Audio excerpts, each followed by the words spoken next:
Have you ever walked away from a conversation feeling guilty, confused, or like everything was somehow your fault, even though no one actually accused you of anything? That's the power of silent manipulation. The most dangerous manipulators don't yell, they don't threaten, they don't force you, they simply make you question yourself. And by the time you realize what's happening, they've already taken control of your emotions.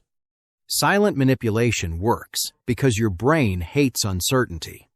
When someone suddenly becomes cold, stops replying, avoids eye contact, or treats you differently without any explanation, your mind immediately starts searching for answers.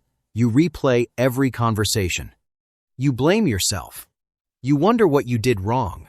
But here's the truth. Many manipulators stay silent on purpose. They know that silence creates anxiety, and anxious people become easier to control. This is called emotional conditioning.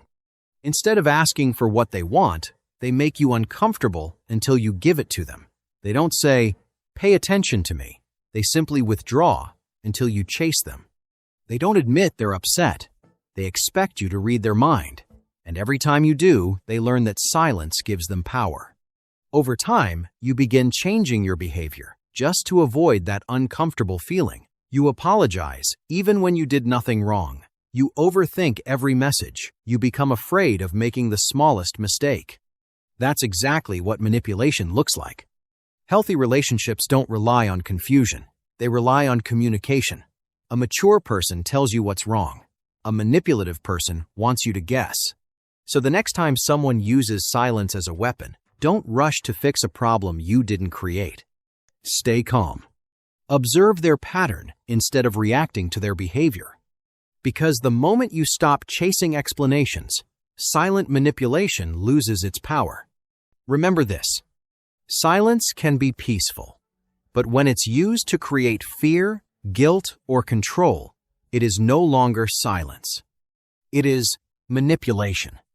And the strongest response is not to panic. It's to recognize the game and refuse to play it. If you love understanding why people think and behave the way they do, hit subscribe now, because on this channel, we don't just scroll through people's lives, we decode their minds.